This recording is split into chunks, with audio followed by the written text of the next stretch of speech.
Okay बच्चों, तो last class में हमने कैपेसिटर्स के हीट जनरेशन, चार्ज फ्लो, इस टाइप के जो क्वेश्चंस होते हैं वो सब डील करना सीखे थे। और मैंने आपका इसका जो बिगिनर बॉक्स था वो बोला था आपको करके लाना है, और एक रेस भी बोली थी आपको करके लाने के लिए। तो आई होप कि सब बच्चों ने करा है। तो अपन स्टार्ट करते हैं डिस्कशन पहले, है ना। पहले डिस्कशन करेंगे, फिर नेक्स्ट जो पोर्शन बचा अपना वो स्टार्ट करेंगे, ठीक है। तो beginner box 5, beginner box 4 sorry, BB4। तो BB4 के डिस्कशन से स्टार्ट करते हैं अपन। BB4, रचित बोल रहा है लास्ट क्वेश्चन, देखते हैं, एक मिनट मैं पहले लिख लेता हूँ बोर्ड पे। We are discussing BB4, we are discussing BB4, ठीक है। तो बताइए आपके डाउट जो है। एक तो मेरे पास सबसे लास्ट क्वेश्चन जो है वो डाउट आ गया 15, मेरे पास 15th नंबर है, मेरे पास 15th नंबर है। और क्या डाउट है? 4th आया है, थर्ड का B आया है, थर्ड और 8th आया है, 3, 4, 8, 15। Any other?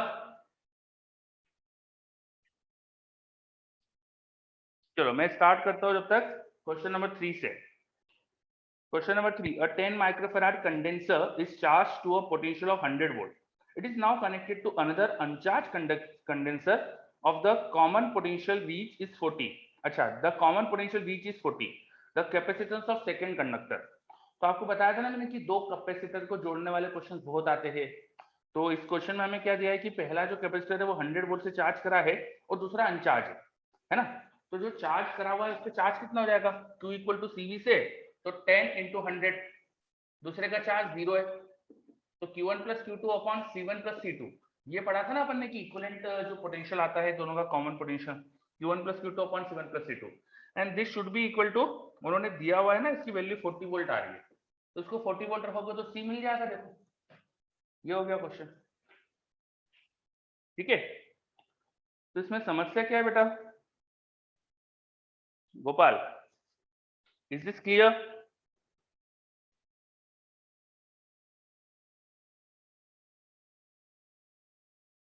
चलो कोई रिप्लाई नहीं आ रहा मेरे पास।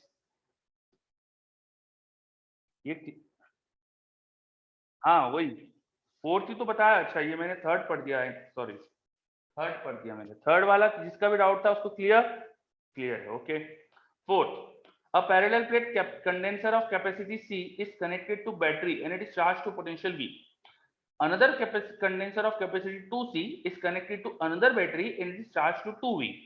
The charging batteries are removed and the now condensers connected in parallel such the way the positive plate of one is connected to negative plate of another. तो final energy बताना है आपको system की। तो ये भी सेम क्वेश्चन है, दो कैपेसिटर्स को जोड़ने वाला क्वेश्चन है। तो एक कैपेसिटर कैपेसिटी C का है, उसको V पोटेंशियल से चार्ज करा है। तो मैं डायग्राम बना लेता हूँ यहाँ पर। I have one capacitor of capacity C, इसको चार्ज करा है V पोटेंशियल से, तो उस पर चार्ज क्या आना चाहिए? Plus minus CV, Q equal to C। और जो दूसरा कैपेसिटर है उसकी कैपेसिटी क्या दी उन लोगों ने, कहा गया क्वेश्चन 2C, उसको 2V से चार्ज करा है, तो उस पर चार्ज क्या आना चाहिए? Plus minus 2C into 2V, मतलब 4CV, 4CV का चार्ज होना चाहिए सेकंड वाले पे, और इनको आप कनेक्ट करने वाले हो। और क्वेश्चन में ये भी कहा है कि एक की पॉजिटिव प्लेट को दूसरे के नेगेटिव से जोड़ा है ना। अब फाइनल एनर्जी पूछी सिस्टम की। तो फाइनल एनर्जी के लिए सबसे पहले तो अपन का क्या करते हैं, फाइनल पोटेंशियल निकाल लेते हैं। और दो कैपेसिटर पैरेलल में है तो आप इफेक्टिव कैपेसिटी लिखकर कर सकते हो तुम। तो कॉमन पोटेंशियल निकाल लो, क्या आएगा? जो कॉमन पोटेंशियल बनेगा VC बोल देता हूँ उसको मैं, वो जाएगा Q1 प्लस Q2।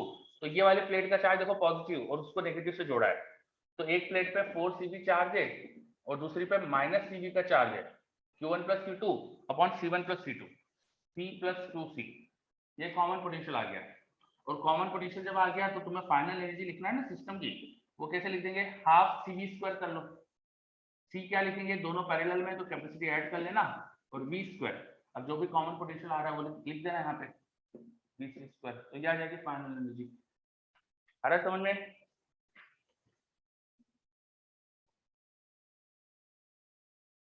चलो वेरी गुड, विघ्नेश को क्लियर है, वेरी गुड। गोपाल आपका डाउट था, आपको क्लियर है कि नहीं?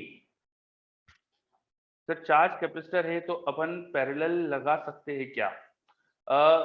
ये जो नहीं, ये अपन बाप वैसा मत सोचो कि पैरेलल लगा सकते हैं कि नहीं। इन दोनों का पोटेंशियल तो सेम ही होने वाला है ना, ये दोनों पोटेंशियल तो सेम ही रहने वाला है। तो इफेक्टिव कैपेसिटी जस्ट ऐड कर सकता हूं मैं, कोई फर्क नहीं पड़ेगा, है ना। और इनफैक्ट आप अलग अलग एनर्जी भी लिखकर ऐड करोगे तो भी सेम चीज आएगी, क्योंकि दोनों का पोटेंशियल तो यही है ना, वीसी। तो आप ऐसा नहीं समझ में आ रहा है तो मत लगाओ, ठीक है, ये नहीं अच्छा लग रहा है तो मत लगाओ। आप दोनों की एनर्जी अलग अलग लिख के जोड़ो, दोनों की एनर्जी अलग अलग लिखो, तो फाइनल एनर्जी आप ऊपर वाले कैपेसिटर की लिखोगे हाफ सी, उसका पोटेंशियल वीसी है, और नीचे वाले कैपेसिटर की लिखोगे हाफ 2c, उसका पोटेंशियल भी वीसी है। अब देखो इसमें तुम हाफ और वीसी कॉमन ले लोगे तो देखो c + 2c तो हो जाएगा, है ना, क्योंकि फाइनल पोटेंशियल डिफरेंस दोनों का सेम है, तो वो ऐसा लग रहा है कि पैरेलल में अपन जोड़ सकते हैं, ठीक, ओके। चलो, और उसके बाद मेरे पास था 8th नंबर, तो 8th पे आता हूं मैं। 8 में बोला है potential difference between point P and Q in adjoining circuit. ये तो अपन ने क्लास में कराया यार क्वेश्चन इस टाइप का, इसमें डाटा नहीं लिया है, ऐसा क्वेश्चन डाटा के साथ हमने करा था। तो इसमें क्या समस्या है 8 में, पी और क्यू पॉइंट का पोटेंशियल डिफरेंस चाहिए, तो आपको दिक्कत क्या है, आपने क्या अटेम्प्ट करा ये भी बताओ, जिसका भी डाउट है बताइए कि कैसे करा, को क्या कैसे कोशिश करी आपने।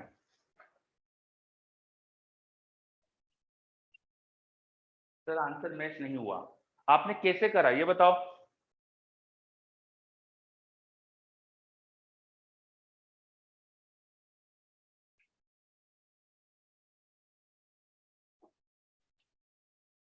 सर व्हीटस्टोन ब्रिज के कॉन्सेप्ट यहाँ से आता है क्या, व्हीटस्टोन ब्रिज का कॉन्सेप्ट जैसा तो नहीं है ये। सर नोडल लगा के ट्राई करा, नोडल की कोई जरूरत नहीं इसके अंदर, उसके बिना ही हो जाएगा, है ना। आप बहुत आसान क्वेश्चन थे, देखो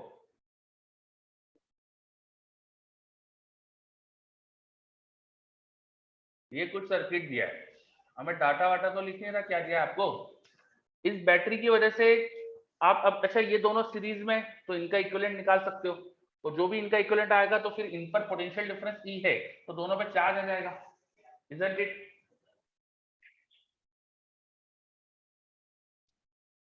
है ना भाई, ये बैटरी से जो पोटेंशियल डिफरेंस है, तो तुम्हें पता है यहाँ पोटेंशियल डिफरेंस क्या है, तो ये दोनों कैपेसिटर सीरीज में है, इन पर पोटेंशियल डिफरेंस पता है, तो इनका चार्ज आ जाएगा, यहाँ हायर पोटेंशियल है तो यहाँ प्लस माइनस सीरीज में सेम चार्ज होंगे, वैसे नीचे भी चार्ज आ जाएगा, और जैसे ही चार्ज आ गया तो इस पॉइंट से इस पॉइंट केवीएल लगा देना, इस पॉइंट से इस पॉइंट केवीएल लगा देना, यहाँ माइनस से प्लस पोटेंशियल बढ़ेगा, फिर यहाँ पोटेंशियल ड्रॉप होगा, तो लिख लेना, ठीक है। अब लिखना सही से ही पड़ेगा आपको, ठीक है। अब आप लिखने में गलतियां करोगे, चार्ज में गलती करोगे तो ऑफकोर्स गलत आंसर आएगा, तो सही से लिखो, देखो चार्ज के साइन वाइन क्या है, कितना चार्ज है, कैपेसिटी सही से लिखो, हो जाएगा, ठीक है। तो मैंने आपको आइडिया दिया है, एक बार वापस से ट्राई करो, ये बहुत इजी क्वेश्चन है, अगर आप ढंग से लिखोगे तो हो जाएगा, इसमें मिस्टेक्स के बहुत चांस है ना, क्योंकि वेरिएबल कैपेसिटीज दी है ना, तो मिस्टेक्स के बहुत चांस है, तो थोड़ा सा इसको ध्यान से करना पड़ेगा। चलो अगला क्वेश्चन, तो ये था हमारे पास क्वेश्चन नंबर 8। उसके बाद आपने बोला 15 वही जो मैंने क्लास में कराया था उस टाइप के कुछ क्वेश्चन है, इसमें दो दो सेल लगा दिए उन्होंने, 4 large identical parallel metallic plates ABCD are arranged as shown in the figure, find charge density on each of the surface, हर सरफेस पे चार्ज डेंसिटी निकालना है। तो ये भी आसान क्वेश्चन है, अगर आप इसको इलेक्ट्रोस्टैटिक्स जैसा सोच के करो, अगर आप इसमें इलेक्ट्रोस्टैटिक्स वाले कॉन्सेप्ट सोच के करोगे तो आपको बहुत आसान लगेगा। देखो मैं पहले तो आइडेंटिकल मेटल प्लेट चार जो थी वो बना लेता हूँ, सबके बीच में देखो डायग्राम में क्वेश्चन में दिया है डिस्टेंस दी है, तो सब इक्वल डिस्टेंस पे है। फिर एक बैटरी मुझे यहाँ दिख रही है 2v पोटेंशियल डिफरेंस की, एक बैटरी यहाँ थी 2v पोटेंशियल डिफरेंस की, और एक बैटरी AC के बीच में 3 पोटेंशियल डिफरेंस की, ठीक है। देखो सबसे पहले तो मैंने डायग्राम बना लिया, ठीक है। अब क्या करेंगे, अब एक तरीका चार्ज निकालने का ये होगा कि भाई बैटरी से चार्ज फ्लो अज्यूम कर लो, और उसके बाद सब चार्ज को डिस्ट्रीब्यूट करो।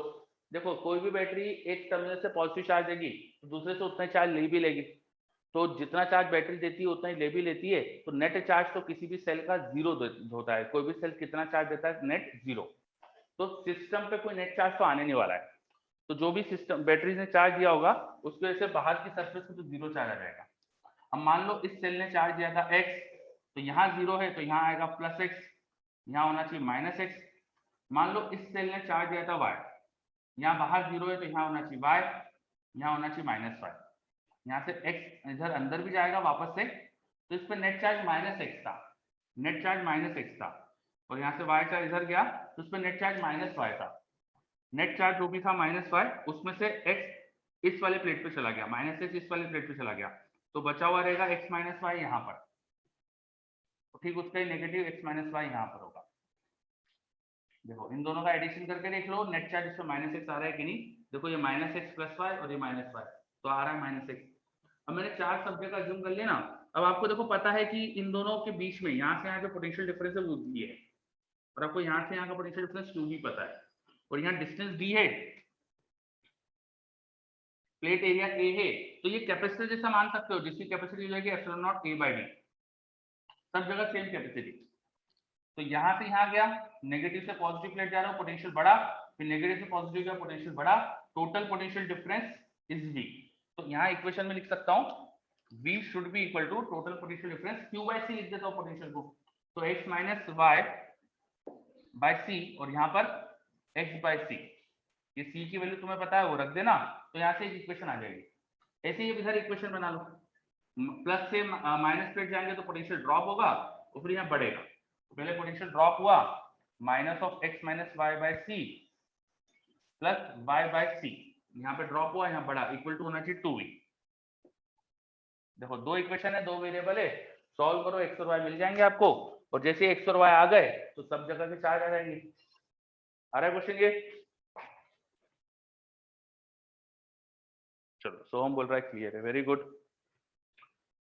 तो आई होप जितने का भी डाउट था सबका क्लियर है, ठीक है। 6 वाला भी बता दो, 7 वाला भी बता दो, 2 डाउट आए मेरे पास।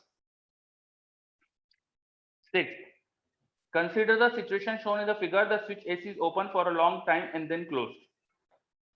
तो स्विच एस बहुत देर तक ओपन है, तो पहले क्या सिचुएशन होगी वो देखो, सी और सी सीरीज में है तो c/2 कैपेसिटी हो जाएगी, दोनों पे चार्ज आ जाएगा E × c/2, E × c/2 है ना। उसके बाद क्या बोला उन्होंने, स्विच को क्लोज करा, तो स्विच क्लोज करोगे तो देखो एक कैपेसिटर शॉर्ट हो गया और एक कैपेसिटर को EMF मिल गया, तो बाद के चार्जेस भी आ जाएंगे इसके अंदर, है ना। अच्छा 6 नहीं 9th बोल रहे बच्चे, 6 नहीं 9th, तो 9th पे आता हूँ। पहले उसके पहले 7th बोला है मुझे, 7 देख लेता हूँ। A capacitor of capacitance C1 1 microfarad is charged to potential 110 volt is connected in parallel to terminals of circuit consisting of two uncharged capacitors connected in series and possessing the capacitance 2 and 3. What charge flow in the connecting wire? तो 2 और 3 को parallel, 2 और 3 का series combination लगा के सोच लो ना। क्या बोला है क्वेश्चन में, एक कैपेसिटर है हमारे पास 1 माइक्रोफैराड का जिसको 110 वोल्ट से चार्ज करा, तो इस पे चार्ज कितना आ जाएगा, 110 वोल्ट, 110 माइक्रोकूलम में आ जाएगा 1 माइक्रोफैराड का।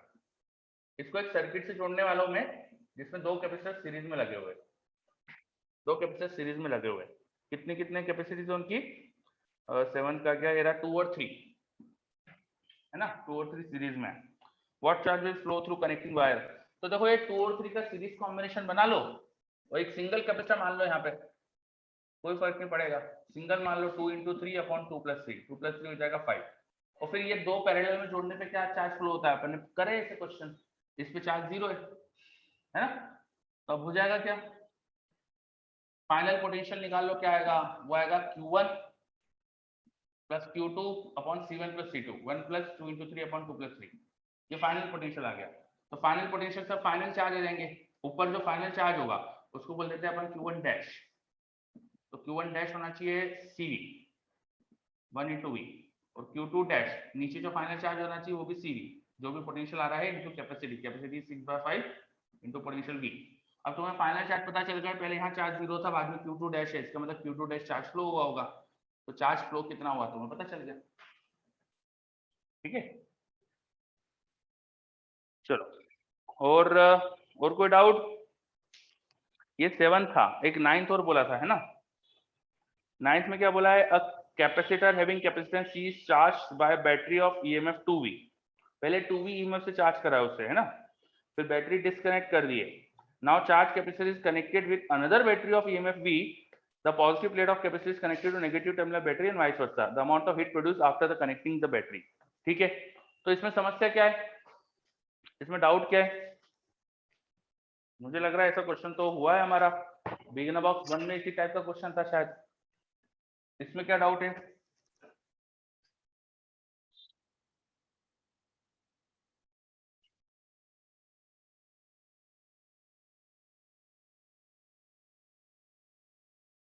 सर इसमें आंसर अलग आ रहा है, कैसे करा?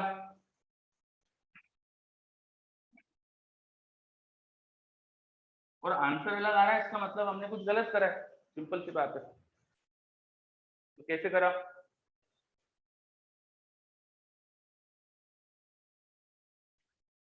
पहले कैपेसिटर पे चार्ज कितना है ये पता है क्या हमको? इनिशियल चार्ज पता है क्या? बताओ जल्दी से।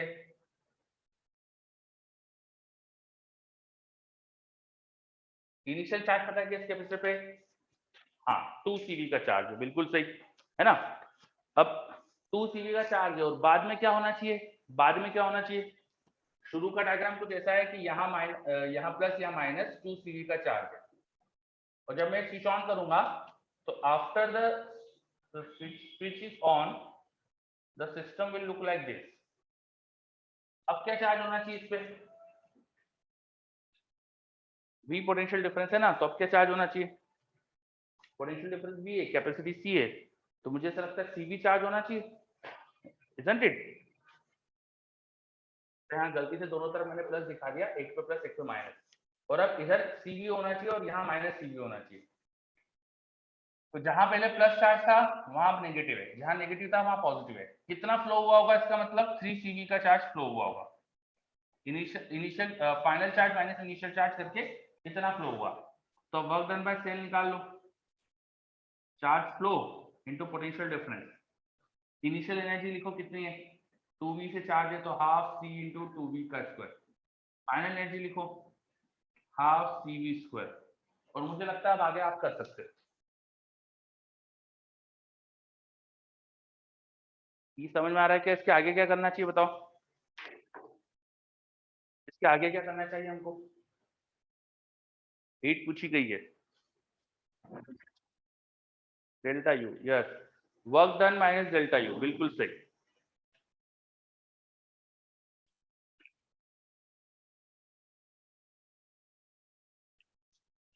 चलो हो जाएगा फिर, यस, ओके, वेरी गुड। और कोई डाउट? इसमें गलती क्या हुई थी बताओ थोड़ा सा, इसमें आपसे क्या मिस्टेक हो गई थी? आंसर क्यों गलत आ रहा था? कुछ समझ में आया कि नहीं अपनी मिस्टेक की नहीं आई?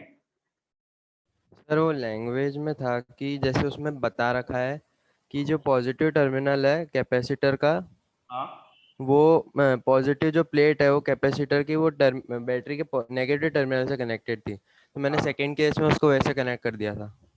अच्छा नहीं, सेकंड केस में थोड़ी पहले। फर्स्ट में करना था क्या? हाँ हाँ, ठीक, ओके सर। ठीक, ओके। चलो और कोई डाउट?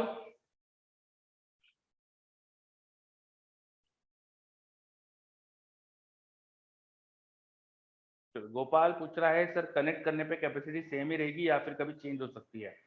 किसी भी कैपेसिटर की कैपेसिटी जो होती है वो उसकी डायमेंशंस, उसके शेप, एरिया वेरिया इन सब पे डिपेंड करती है।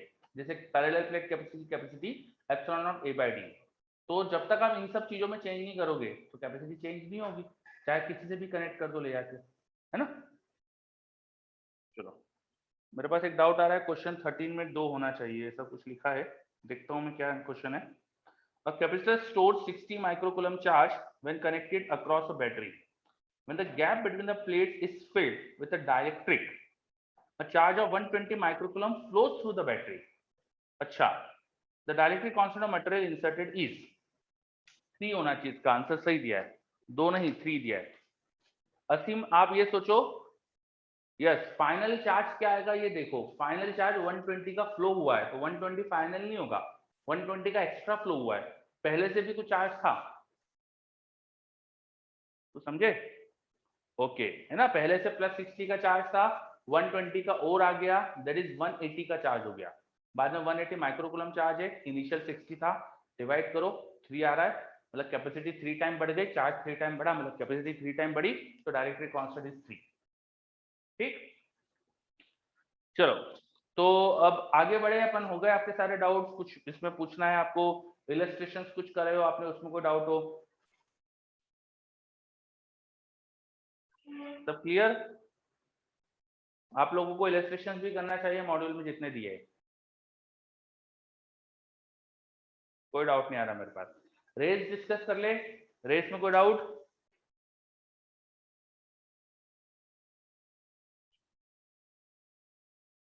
दो बच्चों का रिप्लाई आया, कोई डाउट नहीं है। Very good. किसी को कोई डाउट हो रेस में? क्वेश्चन 6 आया मेरे पास। क्वेश्चन 6, एक सेकंड में रेस ओपन कर लूं।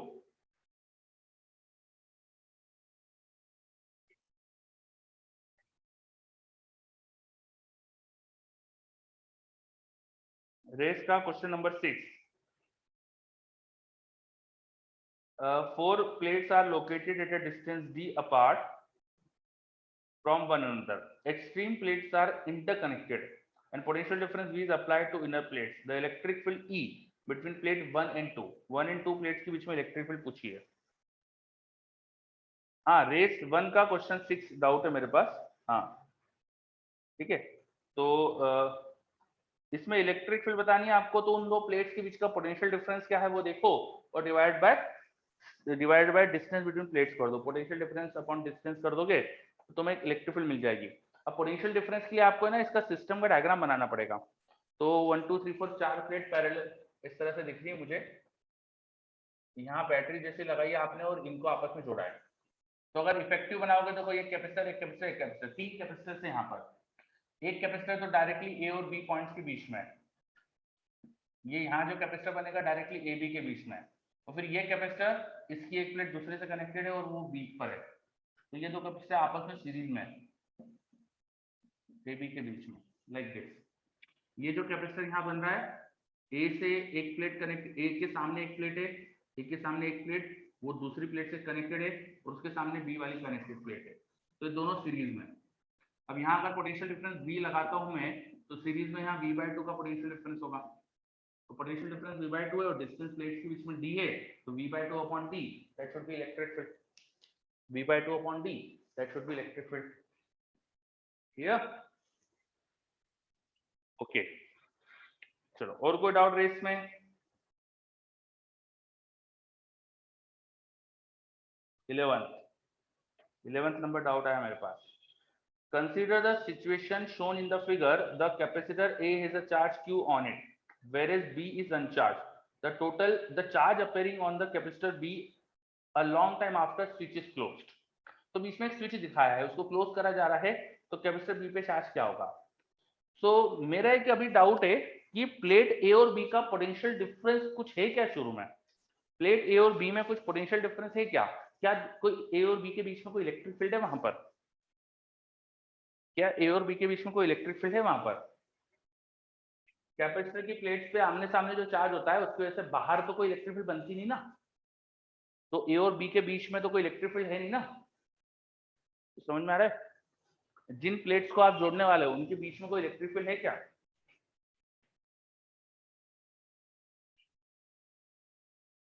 मैं क्वेश्चन में पूछ रहा हूँ आपसे कि ये क्वेश्चन आपको दिखाया है, यहाँ पर स्विच है, ये एक कैपेसिटर है, बी कैपेसिटर, और यहाँ पे आपको चार्ज दिखाया है।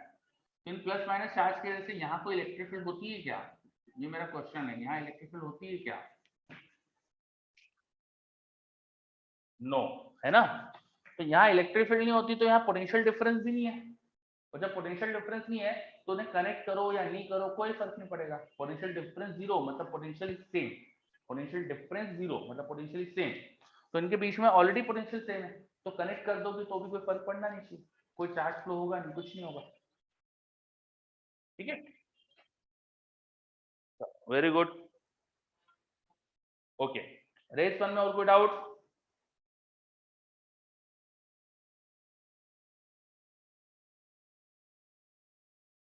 कोई डाउट नहीं, ठीक है, वेरी गुड। चलो अब अपन आगे बढ़ते हैं। तो नेक्स्ट पोर्शन अपना डाइलेक्ट्रिक का था, है ना? आज मैं आपको देखता हूँ आज डाइलेक्ट्रिक में जितना पढ़ लेंगे उसके बाद शायद एक और असाइनमेंट आप कर पाओगे कैपेसिटर का, तो फिर मैं असाइनमेंट सेंड करूंगा। ठीक है,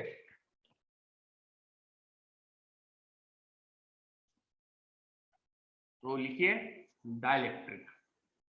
डाइलेक्ट्रिक। डाइलेक्ट्रिक क्या होते हैं?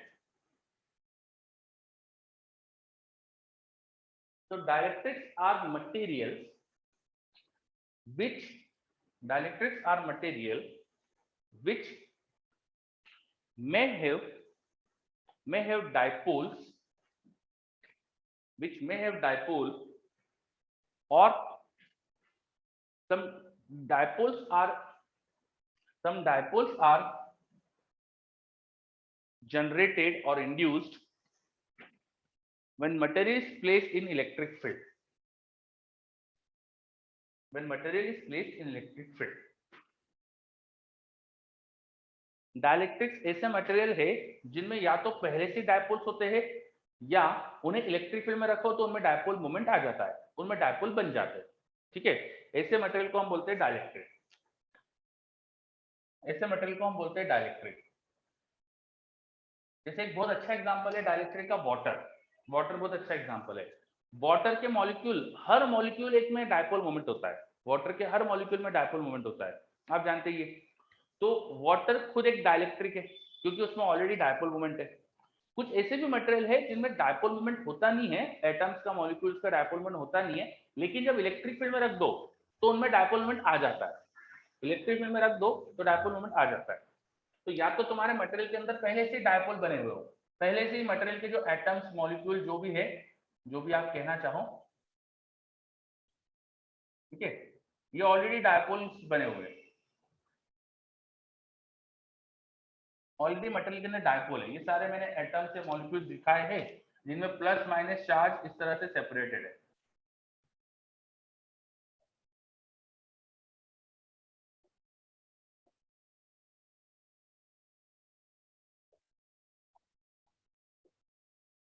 सब डायपोल्स है यहाँ पर। तो ऐसे मटेरियल जिनके अंदर ऑलरेडी जो एटम्स या मॉलिक्यूल्स, जो भी पार्टिकल्स है अंदर, वो सब डायपोल्स है, ऐसे मटेरियल को हम बोल देते हैं डाइलेक्ट्रिक्स। लेकिन बिना किसी एक्सटर्नल इलेक्ट्रिक फील्ड के हो सकता है, बिना किसी एक्सटर्नल इलेक्ट्रिक फील्ड के हो सकता है ये सारे डायपोल रैंडमली अरेंज्ड हो, and because of this random arrangement system का नेट डायपोल मोमेंट जीरो हो सकता है। सिस्टम का नेट डायपोल मोमेंट जीरो हो सकता है।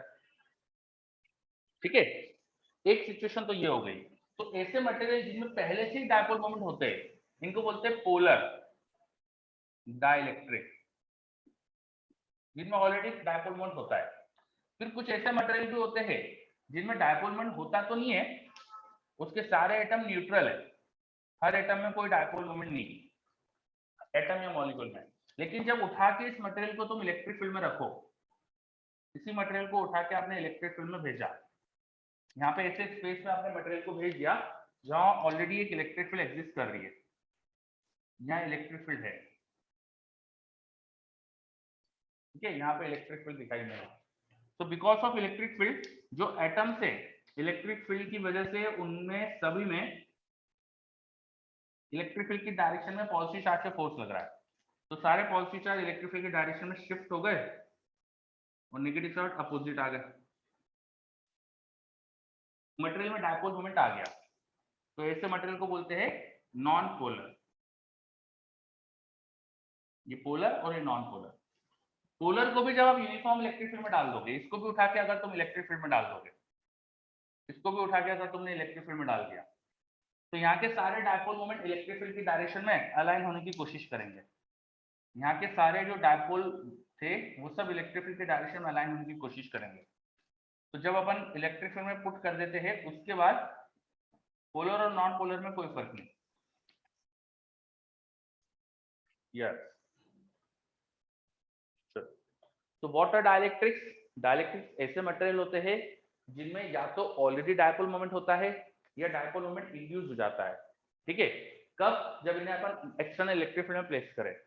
तो when in external electric field, चाहे पोलर या नॉन पोलर दोनों टाइप के जो डाइलेक्ट्रिक होते हैं, they possess some dipole moment, they possess some dipole moment, उनका कुछ डायपोल मोमेंट आ जाता है।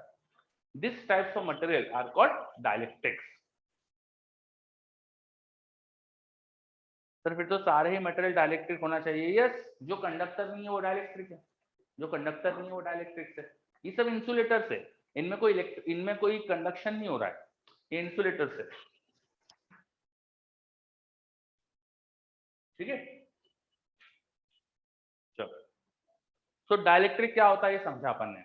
अच्छा, हर डाइलेक्ट्रिक की एक लिमिट होती है कि कितना वो इलेक्ट्रिक फील्ड सस्टेन कर सकता है। ये जो एक्सटर्नल इलेक्ट्रिक फील्ड है जिसमें हमने डाइलेक्ट्रिक को रखा है, उसकी एक लिमिट होती है। अगर अपन बहुत ज्यादा इलेक्ट्रिक फील्ड लगा दे तो हर मटेरियल में डाइलेक्ट्रिक ब्रेकडाउन हो सकता है और उसके अंदर वो एक तरह से कंडक्टर बन जाएगा। जो ये एटम्स के अंदर से इलेक्ट्रॉन्स है ना, वो इतना फोर्स आ रहा है इलेक्ट्रिक फील्ड का, वो एटम से बाहर निकलने लगते हैं, तो मटेरियल में कंडक्शन होने लग जाता है। ठीक है, तो ये अपन ने कॉन्सेप्ट पहले भी पढ़ा है, आई होप, है ना। अपन ने डाइलेक्ट्रिक ब्रेकडाउन शायद पढ़ा हुआ है, तो डाइलेक्ट्रिक ब्रेकडाउन अप्लीकेबल है यहाँ पर भी। यस, कोरोना डिस्चार्ज पढ़ते समय पढ़ा था, बिल्कुल सही। ठीक है, तो जो डाइलेक्ट्रिक ब्रेकडाउन का कॉन्सेप्ट है वो सेम कॉपी पेस्ट यहाँ भी एप्लीकेबल है। ठीक है, कि हर मटेरियल की एक इलेक्ट्रिक फील्ड सस्टेन करने की लिमिट होती है, तो डाइलेक्ट्रिक की भी इलेक्ट्रिक फील्ड सस्टेन करने की लिमिट है, जिसे अपन बोलते हैं dielectric strength. Dielectric strength and that dielectric strength is given in terms of electric field, कि कितनी इलेक्ट्रिक फील्ड मैक्सिमम लगाई जा सकती है। ठीक है, तो वो कॉन्सेप्ट डाइलेक्ट्रिक के लिए भी सबके लिए एप्लीकेबल है। चलो, तो डाइलेक्ट्रिक क्या होता है ये समझा पहले से अपन ने। बहुत सारे मटेरियल्स है जो आप जानते हो कि पोलर डाइलेक्ट्रिक होते हैं, जैसे कि वाटर का एक अच्छा एग्जांपल है, और भी सारे एग्जांपल आपके पास है। आई थिंक HCl, HF, ये सारे जो है, मतलब हाइड्रोजन के साथ कोई भी स्ट्रॉन्ग इलेक्ट्रोनेगेटिव कोई एटम लगा दिया तो हो जाता है डायरेक्ट, वो पोलराइज बन जाता है ना। तो और ऐसे नॉन पोलर के भी कई एग्जांपल है। ठीक है, बहुत सारे ऐसे मटेरियल है, जैसे O2 को इस तरह से रखो तो थोड़ा थोड़ा हर मटेरियल में होता है ये तो पोलराइजेशन वाला कॉन्सेप्ट। अच्छा, ये जो चीज हो रही है ना, इसको बोलते हैं पोलराइजेशन, इसको इंडक्शन नहीं कहना है आपको। डायपोल मोमेंट बनने की जो फिनोमिना है इसे कहते हैं पोलराइजेशन। इसके लिए हम वर्ड यूज करते हैं पोलराइजेशन, नॉट इंडक्शन। ठीक है, तो ये लिख लीजिए, polarisation, the phenomena of generation of net dipole moment is called polarisation. Net dipole moment आने का जो फिनोमिना है it is called polarisation.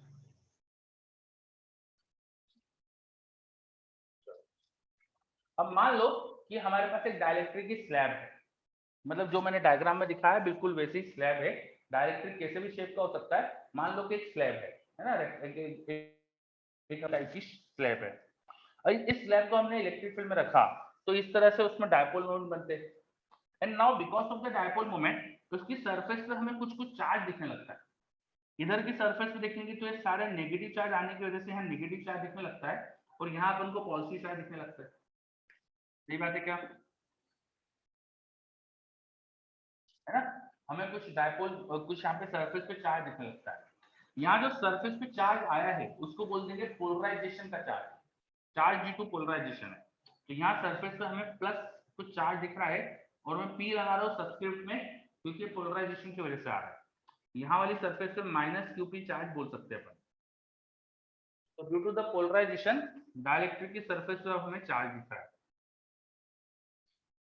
Dielectric की सरफेस पे हमें चार्ज दिख रहा है। ठीक है, अब ये जो चार्ज आया है डाइलेक्ट्रिक की सरफेस पे, यहाँ जो चार्ज ये मिलकर एक इलेक्ट्रिक फील्ड बना रहे हैं। देखो, यहाँ का प्लस चार्ज और माइनस चार्ज मिलकर एक इलेक्ट्रिक फील्ड ऐसे बना रहे हैं, एक अपोजिट इलेक्ट्रिक फील्ड बना रहे हैं। सही बात है क्या, due to the polarisation charges एक इलेक्ट्रिक फील्ड क्रिएट हो रही है, उसको मैंने बोल दिया EP, पोलराइजेशन की वजह से इलेक्ट्रिक फील्ड EP। ठीक है, और अंदर मान लीजिए एक्सटर्नल इलेक्ट्रिक फील्ड E थी, तो वो वाली इलेक्ट्रिक फील्ड थी और EP भी थी, तो नेट इलेक्ट्रिक फील्ड जो इनसाइड हो जाएगी E नेट, वो आप लिखोगे external electric field minus EP, external electric field minus EP। क्या है, समझ में आया। हमने मान लिया कि हमने डाइलेक्ट्रिक स्लैब को यूनिफॉर्म इलेक्ट्रिक फील्ड में रखा है। I have substituted a dielectric slab in uniform electric field. तो because of uniform electric field इस डाइलेक्ट्रिक स्लैब की सरफेस पे कुछ चार्ज आया, ड्यू चार्ज आया, और जो पोलराइजेशन का चार्ज है यहाँ प्लस या minus, they are creating an electric field. That electric field is opposite to the external electric field, that's why inside the dielectric electric field कम हो गई। ठीक है, हाँ, इलेक्ट्रोस्टैटिक्स में भी करा था, बिल्कुल वही चीज कॉपी पेस्ट कर रही है अपनी। ठीक है, अब तो अंदर इलेक्ट्रिक फील्ड कम जो हो जाती है उसका रीजन ये पोलराइजेशन की इलेक्ट्रिक फील्ड होती है। फिर हमने याद करो कि अंदर इलेक्ट्रिक फील्ड जो कम होती है, इससे हमने डाइलेक्ट्रिक कांस्टेंट डिफाइन करा था। डाइलेक्ट्रिक कांस्टेंट वो क्या होता है, डाइलेक्ट्रिक के अंदर जो नेट इलेक्ट्रिक फील्ड है डिवाइड बाय आपने जो एक्सटर्नल इलेक्ट्रिक फील्ड लगाई, इस रेशियो से हमने डिफाइन करा था, सॉरी उल्टा लिख दिया मैंने, इस रेशियो से डाइलेक्ट्रिक कांस्टेंट डिफाइन करा था, इसे हम के बोलते, इसे हम के बोलते। तो this implies that K should be equal to E upon E minus EP. यहाँ से आप ईपी निकाल सकते हो, तो इलेक्ट्रिक फील्ड आएगी वो निकाल सकते हो, वो जाएगा E into one minus one by K, E into one minus one by K. तो मैंने डाइलेक्ट्रिक कांस्टेंट कैसे डिफाइन करते हैं बताया, मटेरियल के बाहर जो इलेक्ट्रिक फील्ड है डिवाइड बाय जो अंदर इलेक्ट्रिक फील्ड है, जितने टाइम इलेक्ट्रिक फील्ड कम हो गई वो डाइलेक्ट्रिक कांस्टेंट। और डाइलेक्ट्रिक कांस्टेंट अगर पता हो तो कितनी पोलराइजेशन वाली इलेक्ट्रिक फील्ड आएगी वो भी बता सकते हो।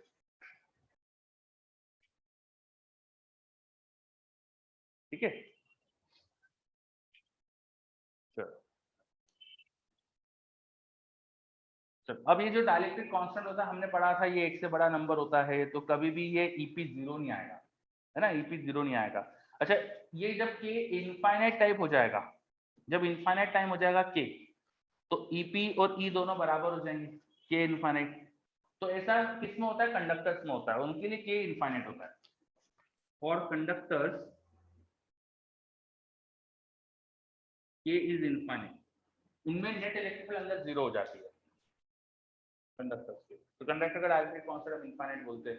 ठीक है, चलो अब मान लो कि ये जो स्लैब रखी थी हमने वो एक कैपेसिटर की प्लेट के बीच में डाली थी, कैपेसिटर की प्लेट के बीच में डाली थी। मेरे पास एक कैपेसिटर था जिसको मैं यूज कर रहा हूँ यूनिफॉर्म इलेक्ट्रिक फील्ड क्रिएट करने के लिए, यूनिफॉर्म इलेक्ट्रिक फील्ड क्रिएट करने के लिए मैंने कैपेसिटर यूज करा। मैंने कैपेसिटर पे यहाँ पर प्लस चार्ज दे दिया था इस सरफेस पे, और यहाँ पे माइनस चार्ज दे दिया था। कितना चार्ज दिया था, क्यू और माइनस क्यू, क्यू और माइनस क्यू, और इनके बीच में मैंने वो डाइलेक्ट्रिक स्लैब डाली थी, डाइलेक्ट्रिक स्लैब इनके बीच में डाली थी। तो ये मेरे बीच में जो इंसर्ट करा है this is my dielectric slab. ठीक है, अभी डाइलेक्ट्रिक स्लैब पे हमने पढ़ा कि उसमें प्लस माइनस चार्जेस आ जाते हैं, तो डाइलेक्ट्रिक की एक सरफेस पे यहाँ पर मुझे स्लाइट नेगेटिव और यहाँ पे स्लाइट पॉजिटिव चार्ज दिखने लगता है ड्यू टू पोलराइजेशन। इस फिनोमेना को अपन इंडक्शन भी बोलेंगे, इसे कहते हैं पोलराइजेशन। तो डाइलेक्ट्रिक पर ये नेगेटिव पॉजिटिव चार्ज आ रहे हैं ड्यू टू पोलराइजेशन। अब कैपेसिटर के चार्जेस की वजह से इलेक्ट्रिक फील्ड कुछ क्रिएट हुई और पोलराइजेशन की कुछ इलेक्ट्रिक फील्ड क्रिएट हुई, पोलराइजेशन की कुछ इलेक्ट्रिक फील्ड क्रिएट हुई ईपी, और नेट इलेक्ट्रिक फील्ड अंदर कम हो गई, है ना, ये सब अपन ने अभी पढ़ा। ठीक है, अब ये एक्सटर्नल इलेक्ट्रिक फील्ड तो मैं क्यू के टर्म में लिख सकता हूँ, एक्सटर्नल इलेक्ट्रिक फील्ड तो क्यू के टर्म में लिख सकता हूँ मैं, यहाँ पे एरिया ए मान लू, तो जो एक्सटर्नल इलेक्ट्रिक फील्ड हो जाएगी कैपेसिटर वाले केस में वो हो जाएगा Q upon area upon epsilon not, sigma by epsilon not. ठीक है, अब ये अगर मुझे पता है तो ये क्यूपी जो होता है ना, जो यहाँ चार्ज पोलराइजेशन की वजह से आया था, उसकी वजह से ईपी भी लिख सकता हूँ मैं, QP upon area upon epsilon naught. सही बात है क्या, ये चीज समझ में आई आपको मैंने क्या लिखा है? बच्चे बोल रहे हैं यस, वेरी गुड। ठीक है, so electric field due to capacitor वो ये हो जाएगी, electric field due to dielectric वो ये हो जाएगी। अब इन दोनों को यूज कर लो और इस रिलेशन में डाल दो, इस रिलेशन में डाल दो, ये जो इलेक्ट्रिक फील्ड का रिलेशन था इसमें डाल दो। By equation 1 I will get QP as Q into 1 minus 1 by K, QP as Q into 1 minus 1 by K। तो ऑन द डाइलेक्ट्रिक सरफेस कितना चार्ज प्रोड्यूस हो जाता है, कितना चार्ज पोलराइजेशन की वजह से आ जाता है, उसका मैग्नीट्यूड आ गया मेरे पास, अगर इक्वेशन 1 में यूज कर लो और इन दोनों चीजों को पुट कर दो, है ना, ये मेरे पास इक्वेशन हो। तो सिग्मा की टर्म में भी बात कर सकते हो आप, सिग्मा की कभी जरूरत पड़े तो वही बात कर सकते हो, दोनों तरफ एरिया से डिवाइड करो तो सिग्मा का रिलेशन भी आ जाएगा, सिग्मा मतलब चार्ज पर यूनिट एरिया, तो चार्ज पर यूनिट एरिया का रिलेशन भी इसी तरह का आ जाएगा। तो पोलराइजेशन की वजह से डाइलेक्ट्रिक की सरफेस पे कितना चार्ज पर यूनिट एरिया आता है वो भी हम निकाल सकते हैं। ये फॉर्मूला इंपॉर्टेंट है, इनकी हमको जरूरत पड़ती है, याद रखिएगा इनको। चलो क्या ये सब चीजें क्लियर? यस, है ना। एक टर्म डाइलेक्ट्रिक के लिए हम यूज करते हैं पोलराइजेशन वेक्टर, पोलराइजेशन वेक्टर, जिसको हम पी वेक्टर से रिप्रेजेंट करते हैं, या सिंपली इसको कई बार सिर्फ पोलराइजेशन बोल देते हैं, सिंपली इसको पोलराइजेशन बोल देते हैं। This is defined as net dipole moment divide by volume. Per unit volume कितना डायपोल मोमेंट जनरेट हुआ है। जब हमने डाइलेक्ट्रिक को इलेक्ट्रिक फील्ड में रखा है तो देखो उसमें डायपोल मोमेंट जनरेट हुआ है, ये सारे जो छोटे छोटे डायपोल है ये सब ऐड होके कुछ नेट डायपोल मोमेंट आ रहा है इसका, यहाँ पे कुछ नेट डायपोल मोमेंट आ रहा है, सभी जो मॉलिक्यूल एटम के जो डायपोल मोमेंट है वो सब ऐड हो रहे हैं यहाँ पर। तो जो भी इसका नेट डायपोल मोमेंट आ रहा है उसको डिवाइड करो इसको वॉल्यूम से, उसको डिवाइड करो इसको वॉल्यूम से, तो आपको मिल जाएगा पोलराइजेशन वेक्टर, या सिंपली उसको पोलराइजेशन भी कहा जाता है। तो polarisation of a dielectric is net dipole moment upon volume. क्या ये क्लियर हुआ है? अब मान लो ये तुम्हें चार्जेस तो पता थे, मान लो ये डिस्टेंस कुछ है, कुछ मान लो एल डिस्टेंस है, और यहाँ जो क्रॉस सेक्शन एरिया है वो तो ए माना है। ए और एल के टर्म में अब ये निकालो पोलराइजेशन वेक्टर कितना आएगा, जल्दी से ट्राई करो एक बार।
बच्चों का जवाब आ गया मेरे पास, बहुत बढ़िया।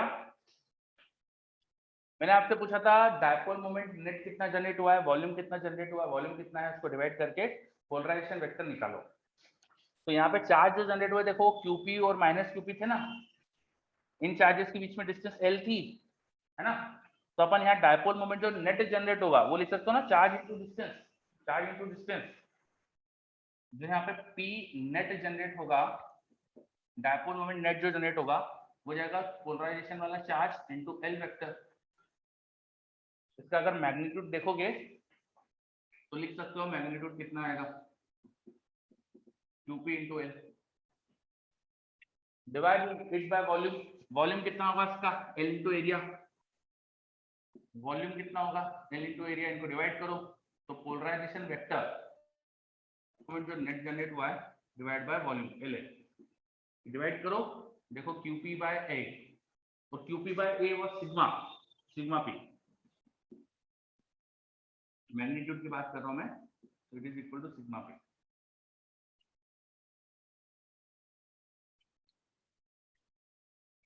क्या समझ में आया? डायपोल मोमेंट जो नेट जनरेट हुआ था इस स्लैब में, नेट डायपोल मोमेंट जो जनरेट हुआ था उसको इसके वॉल्यूम से डिवाइड करो तो उसकी सरफेस की चार्ज डेंसिटी के बराबर आ रहा है मैग्नीट्यूड, ठीक है।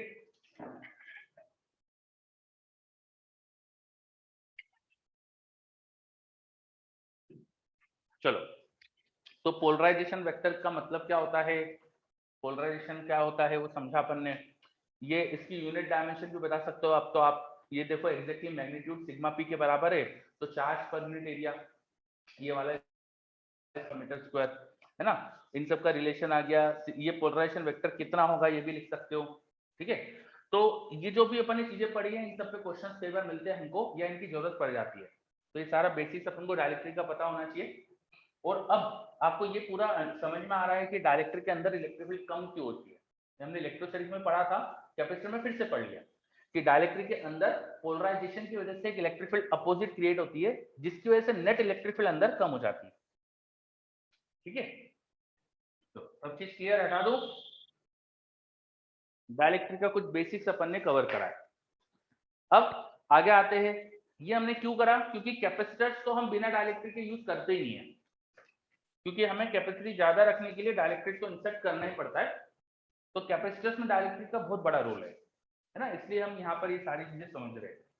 तो नेक्स्ट चीज लिखिए, कैपेसिटर विथ डाइलेक्ट्रिक। कैपेसिटर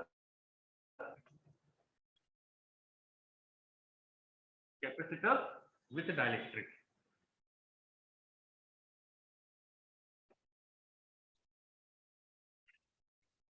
कुछ चीजें आपको ऑलरेडी आती है, लेकिन मैं शॉर्ट में फिर से बता रहा हूं। हमने एक कैपेसिटर, मान लीजिए पैरेलल प्लेट कैपेसिटर है, पॉइंट ए और बी के बीच में, वो उसके बीच में हमने एयर भरी हुई है। इसकी एरिया, ये पॉइंट एम और एन बोलते थे, यहाँ पर एरिया ए है और distance between the plates is D. तो इसकी जो कैपेसिटी आती थी जब इसे एयर से फिल करते तो आती थी एप्सिलॉन ए बाई डी, ठीक है। लेकिन जब हम यहाँ पे डाइलेक्ट्रिक फिल कर देते हैं, जब हम डाइलेक्ट्रिक फिल कर देते हैं विथ डाइलेक्ट्रिक,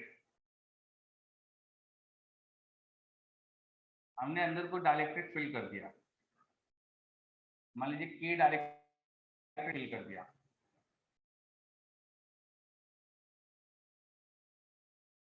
तो हमने पढ़ा यहाँ पे जो डाइलेक्ट्रिक विद मीडियम आती है वो आती है के time epsilon not a by D. इसका रीजन क्या होता है, डाइलेक्ट्रिक डालने से ऐसा क्या होता है कि कैपेसिटी बढ़ जाती है। तो उसका रीजन ये था कि पोटेंशियल डिफरेंस लगाने पर अब ज्यादा चार्ज रिक्वायर्ड होता है सेम इलेक्ट्रिक फील्ड क्रिएट करने के लिए, है ना। सेम इलेक्ट्रिक फील्ड क्रिएट करने के लिए ज्यादा चार्ज रिक्वायर्ड होता है। अगर मैं यहाँ कुछ भी पोटेंशियल डिफरेंस लगाऊंगा तो यहाँ जो अंदर इलेक्ट्रिक फील्ड क्रिएट होगी वो आप लिख दोगे पोटेंशियल डिफरेंस अपॉन डिस्टेंस, ठीक है। उससे हम चार्ज वार्ज निकाल सकते कितना आना चाहिए।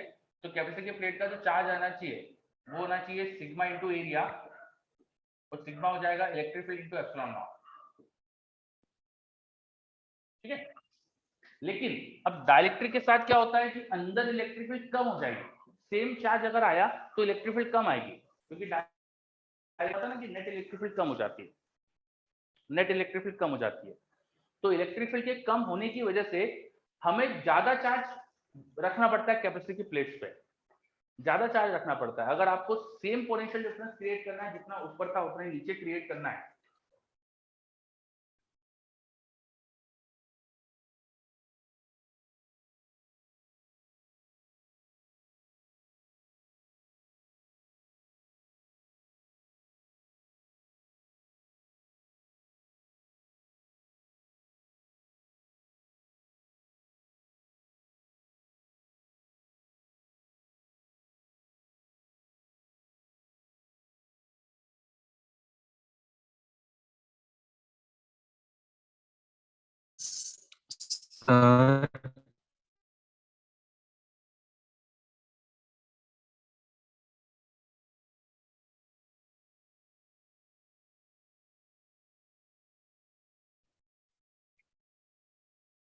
एक सेकंड रुकिएगा।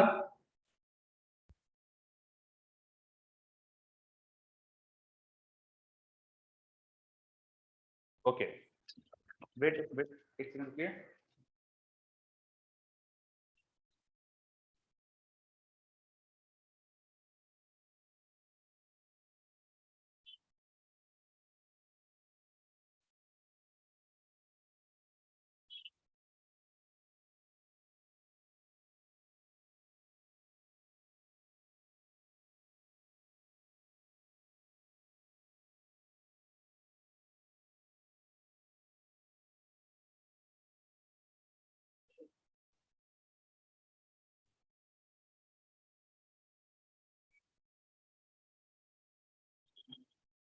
चलिए, अब आवाज आ रही होगी मेरी प्रॉपर?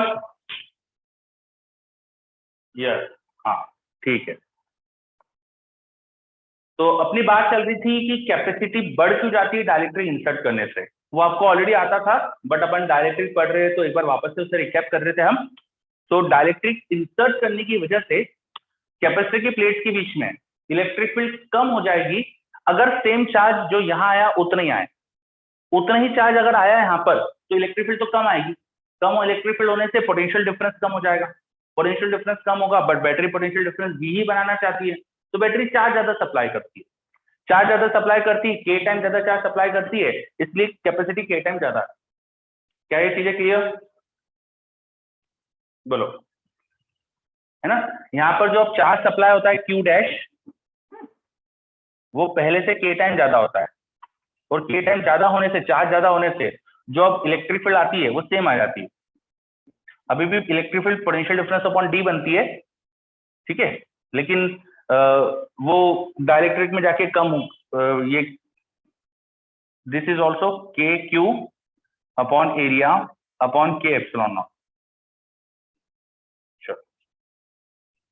क्या सारे कॉन्सेप्ट क्लियर?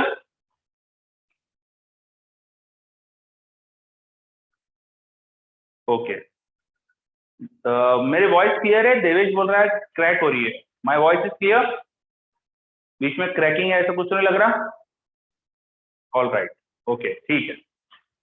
चलो, तो डाइलेक्ट्रिक से क्यों कैपेसिटी बढ़ जाती है वो अपन ने समझ लिया, हमको पता था, एक बार शॉर्ट में रिकैप कर लिया। अब डाइलेक्ट्रिक कई बार पूरे कैपेसिटर के एरिया में नहीं फिल किया जाता है, पूरे कैपेसिटर के वॉल्यूम में फिल नहीं किया जाता है, पार्शियली फिल कर देते हैं। तो पार्शियल फिल करने से क्या होगा वो समझते हैं अपन। तो नेक्स्ट लिखिए, capacitor with partial dielectric, capacitor with partial dielectric, capacitor with partial dielectric.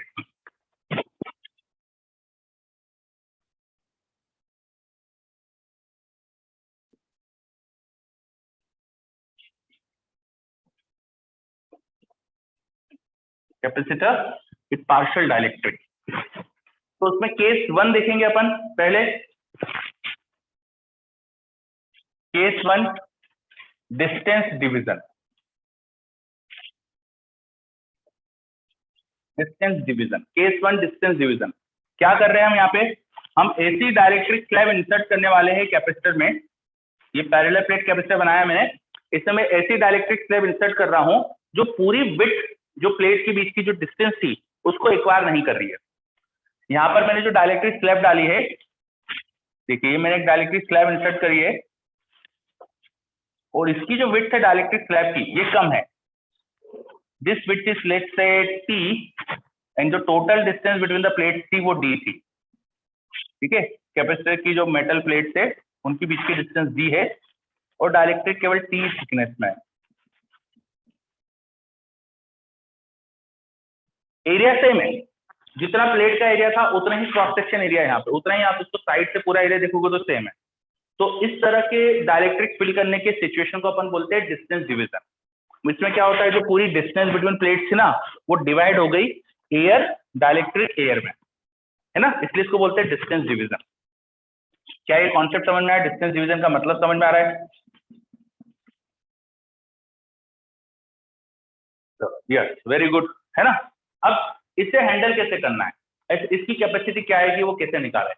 तो देखो यहाँ पर है ना हमारे पास 3 पोर्शन बन रहे हैं अभी, ये एयर का पोर्शन, ये डाइलेक्ट्रिक का पोर्शन, ये एयर का पोर्शन। अगर कैपेसिटर को अपन चार्ज कर दे, कुछ पोटेंशियल डिफरेंस देके चार्ज कर दे, मान लो यहाँ पे मैंने पोटेंशियल डिफरेंस V लगाया बैटरी से, और मान लो बैटरी ने इसे प्लस Q चार्ज दिया और यहाँ से माइनस Q, इस वाली प्लेट पे माइनस Q चार्ज आ गया, ठीक है, सपोज ये चार्जेस आ गए। तो यहाँ पर प्लस Q और यहाँ माइनस Q चार्ज, यहाँ पे प्लस Q और यहाँ माइनस Q चार्ज है। इन चार्जेस की वजह से आप इलेक्ट्रिक फील्ड तो लिख सकते हो कितनी होगी। किसी प्लेट पे अगर कुछ चार्ज होता है तो उसका सिग्मा आ गया, सिग्मा आ गया तो इलेक्ट्रिक फील्ड आ गई। तो इलेक्ट्रिक फील्ड जो क्रिएट होगी वो आप लिख सकते हो यहाँ पर, इलेक्ट्रिक फील्ड जो क्रिएट होगी वो होना चाहिए sigma which is Q by area upon epsilon naught. सही बात है क्या? मैं एयर वाले पोर्शन में लिख रहा हूँ,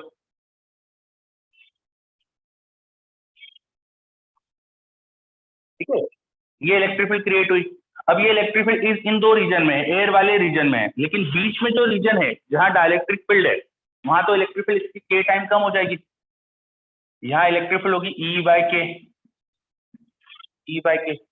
अब टोटल पोटेंशियल डिफरेंस लिखो ना, potential difference between the plate, potential difference between the plate वो लिखोगे आप E इंटू कितनी रीजन में इलेक्ट्रिक फील्ड E है, D माइनस टी में, D माइनस टी में, है ना। इलेक्ट्रिक फील्ड इंटू डिस्टेंस करो तो पोटेंशियल डिफरेंस मिलेगा, फिर E बाई के इलेक्ट्रिक फील्ड है T डिस्टेंस में, तो ये पोटेंशियल डिफरेंस होना चाहिए, potential difference between the plate, electric field into distance से लिखा। इलेक्ट्रिक फील्ड की वैल्यू रख दो यहाँ पर, electric field was Q upon A epsilon not, वो रखा, तो अंदर हमारे पास टर्म आ गया D minus T plus T by के। देखो ये मिल रहा है। अब कैपेसिटी की डेफिनेशन क्या होती है, Q by B, Q by B निकालो क्या आ रहा है यहाँ से, तो now C which is Q by V potential difference, तो C की वैल्यू कितनी आ रही है, देखो epsilon naught A upon D minus T plus T by K. क्या समझ में आ रहा है? सिस्टम की कैपेसिटी आ गई, विथ डाइलेक्ट्रिक पार्शियल डाइलेक्ट्रिक भरने से सिस्टम की कैपेसिटी आ गई। हमने कैपेसिटी क्या आएगी पार्शियल डाइलेक्ट्रिक भरने से, वो निकालते, ठीक है। चलो अब ये जो रिलेशन आया है ना, इसको मैं एक तरीके से और निकाल सकता था, जो एयर का पोर्शन है उसको एयर का एक डाइलेक्ट्रिक मान लो, जो डाइलेक्ट्रिक का पोर्शन है उसको डाइलेक्ट्रिक वाला कैपेसिटर मान लो, एयर वाला कैपेसिटर और डाइलेक्ट्रिक वाला कैपेसिटर, और इन दोनों में देखो चार्ज इस पूरे रीजन में जो होगा, हमने इलेक्ट्रिक फील्ड जो एक्सटर्नल लगा रखी वो सेम है, यहाँ ये इलेक्ट्रिक फील्ड सेम है, इलेक्ट्रिक फील्ड सेम, तो एक तरह से चार्ज सेम, सीरीज वाला कॉन्सेप्ट लगा सकते हैं। This system is identical to दो कैपेसिटर सीरीज में होना, एक में एयर फील्ड है और एक में डाइलेक्ट्रिक फील्ड है, ठीक है। एयर वाले कैपेसिटर की विड्थ हो जाएगी D माइनस टी और डाइलेक्ट्रिक की विड्थ हो जाएगी देखो T। तो ये दोनों कैपेसिटर जो सीरीज में है, इसमें C1 जो होगा that should be epsilon naught A upon D minus T, और जो C2 होगा it should be K time epsilon naught A upon T। और ये दोनों कैपेसिटर देखो पैरेलल में है, तो 1 upon C equivalent is 1 upon C1 plus 1 upon C2। ये निकाल के सॉल्व करो तो देखो ऊपर वाला ही इक्वेशन बन जाएगी, this is equal to D minus t upon epsilon naught A, this is K time epsilon naught A upon T, इसमें से sorry T upon K into epsilon naught A, 1 upon epsilon A common लो तो आ रहा है D minus T plus T by K, और इसको वापस इन्वर्स कर दो तो सेम कॉन्सेप्ट आ गया, epsilon naught A upon D minus T plus T by के। तो instead of going by this basic, हम ऐसा भी सोच सकते थे कि मेरे पास दो कैपेसिटर सीरीज में कनेक्टेड है, ऐसा भी सोच सकते थे दो कैपेसिटर सीरीज में कनेक्टेड है। कुछ बच्चों ने मुझे बोल भी दिया था पहले से, यस, क्या लॉजिक समझ में आ गया? चलो, तो जब भी आपके पास कैपेसिटर में डाइलेक्ट्रिक ऐसा फील्ड होगा कि कुछ एरिया में कुछ विड्थ में डाइलेक्ट्रिक है, कुछ विड्थ में डाइलेक्ट्रिक नहीं है, डिस्टेंस बिटवीन द प्लेट जो है वो डिवाइड हो रही है एयर और डाइलेक्ट्रिक में, तो इक्विवेलेंट कैपेसिटी कैसे निकालना है वो समझा अपन। अब इसी में एक अगला एक्सटेंशन हो सकता है कि मल्टीपल डाइलेक्ट्रिक स्लैब डाल दी, मल्टीपल डाइलेक्ट्रिक स्लैब डाल दी, बीच में K1 K2 K3 ऐसी बहुत सारी डाइलेक्ट्रिक स्लैब डाली, तब क्या करेंगे, मैं इधर लिख देता हूँ।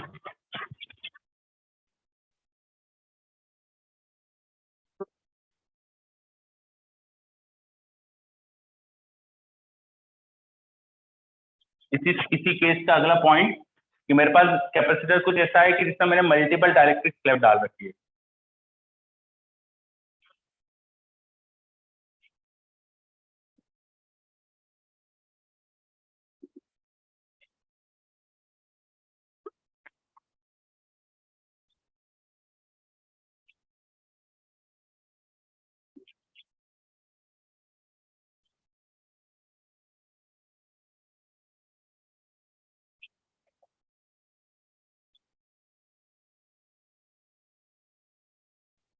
ठीक है। बीच में हमने कई सारी डाइलेक्ट्रिक स्लैब डाल दी, ये K1 डाइलेक्ट्रिक कांस्टेंट है, यहाँ K2 डाइलेक्ट्रिक कांस्टेंट है, यहाँ K3 डाइलेक्ट्रिक कांस्टेंट है, एंड सो ऑन, यहाँ पर Kn डाइलेक्ट्रिक कांस्टेंट है, ठीक है। ऐसे कई सारी तरह के डाइलेक्ट्रिक स्लैब डाल दिए। तो अब इसका अपन क्या कर लेंगे, बेसिकली सीरीज कॉम्बिनेशन जैसा कर सकते हैं। मेरे पास एक डाउट आ रहा है, sir why direction of EP is with E, मैंने ईपी की डायरेक्शन थोड़ी बताई बेटा, नेट इलेक्ट्रिक फील्ड दिखाई, देखो ई बाय के, ई बाय के लिखा है मैंने, नेट इलेक्ट्रिक फील्ड लिखी है यहाँ, तो मैंने ईपी थोड़ी बताया था, ई बाय के लिखा है तो नेट इलेक्ट्रिक फील्ड है वो। यस, चलो तो अब यहाँ पे क्या करना है, तो जैसा हमारा रिलेशन आया था ना, देखो जरा इक्वेशन क्या बनी थी, ऊपर एप्सिलॉन नॉट ए और ये एयर में जितनी विड्थ है और फिर विड्थ बाय के कर रहे हैं अपन। मान लो K1 डाइलेक्ट्रिक कांस्टेंट की विड्थ T1 थी, K2 डाइलेक्ट्रिक कांस्टेंट की विड्थ T2 थी, ऐसी Kn डाइलेक्ट्रिक कांस्टेंट की विड्थ Tn है। तो यहाँ जो C आएगा वो आएगा epsilon not a upon D minus summation of Ti, ये हो जाएगी एयर में विड्थ, तो एयर वाली डाइलेक्ट्रिक कांस्टेंट डिवाइड कर दो प्लस बची हुई जितने भी डाइलेक्ट्रिक की विड्थ है अपॉन उनकी डाइलेक्ट्रिक कांस्टेंट, ये लिखते जाओ। ये क्वेश्चन समझ में आ रही है? देखो टी बाई के हो रहा था यहाँ पे, है ना, यहाँ पे डी माइनस टी एयर में, तो ये अपॉन में 1 लिखा है, तो डिस्टेंस अपॉन डाइलेक्ट्रिक कांस्टेंट का एडिशन है यहाँ पर। आप अगर ध्यान से देखें तो डिस्टेंस अपॉन डाइलेक्ट्रिक कांस्टेंट का एडिशन है, तो डिस्टेंस अपॉन डाइलेक्ट्रिक कांस्टेंट का एडिशन लिखते गया। I repeat, distance by dielectric constant, जितनी डिस्टेंस जिस डाइलेक्ट्रिक कांस्टेंट में डिस्टेंस बाय डाइलेक्ट्रिक कांस्टेंट करके एडिशन कर दो डिनोमिनेटर में, you will get equivalent capacity. Clear Yashvardhan? Yes, my voice is clear? Okay, note कर लीजिए इसे।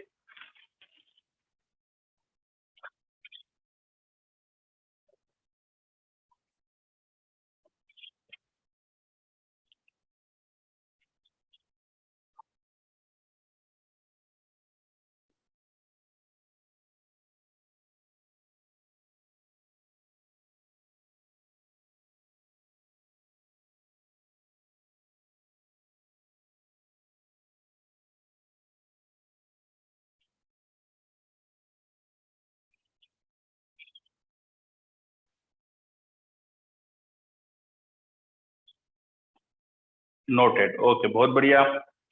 चलो तो हमने कैपेसिटर में डाइलेक्ट्रिक फिल करने वाला सिचुएशन समझी।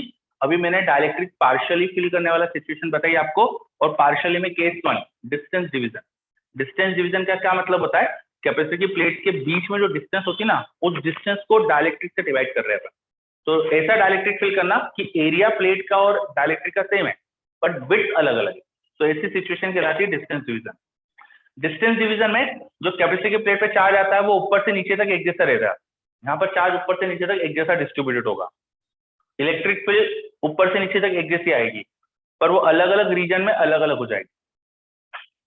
ठीक, अब आगे बढ़ते। अब नेक्स्ट केस लिखिए एरिया डिवीजन। नेक्स्ट केस लिखिए एरिया डिवीजन। ये हटा रहा हूं, सब में सारी चीज हटा रहा हूं। नेक्स्ट केस लिखिए area division.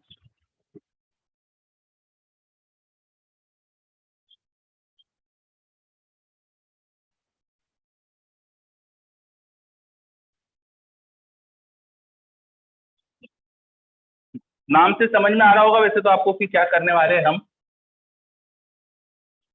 Case 2 area division. Capacitor की प्लेट का जो एरिया होता है ना, उस पूरे एरिया के सामने डाइलेक्ट्रिक नहीं है, कुछ एरिया के सामने डाइलेक्ट्रिक है और कुछ एरिया के सामने एयर है।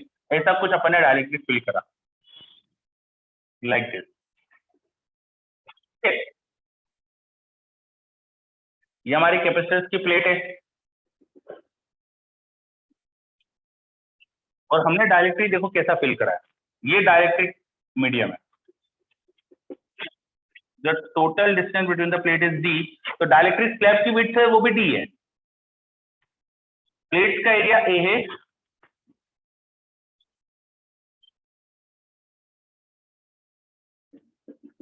और जो डाइलेक्ट्रिक का एरिया हमें दिख रहा है यहाँ पे वो कुछ ए डैश बोल दो या A1 बोल दो, कुछ भी बोल दो, एडी बोल देते हैं। डाइलेक्ट्रिक का area AD, and this AD is less than A, this AD is less than A. ठीक है, चलो तो ये सिचुएशन है हमारे पास, है ना। डाइलेक्ट्रिक की डिस्टेंस वही है, विड्थ वही है जो पैरेलल प्लेट के बीच की विड्थ है, पर area of dielectric is smaller. तो इस तरह की सिचुएशन को अपन बोलते हैं एरिया डिवीजन। इस तरह की सिचुएशन को कहते हैं अपन एरिया डिवीजन। अब इसमें क्या होगा, जब हम पोटेंशियल डिफरेंस लगाते हैं, जब हम यहाँ बैटरी से कुछ पोटेंशियल डिफरेंस लगाते हैं इन दोनों पॉइंट्स के बीच में, तो ये पूरी कंडक्टिंग प्लेट है, ये पूरी कंडक्टिंग प्लेट है, ये पूरी कंडक्टिंग प्लेट है, तो ऊपर से नीचे तक सेम पोटेंशियल पे होगी।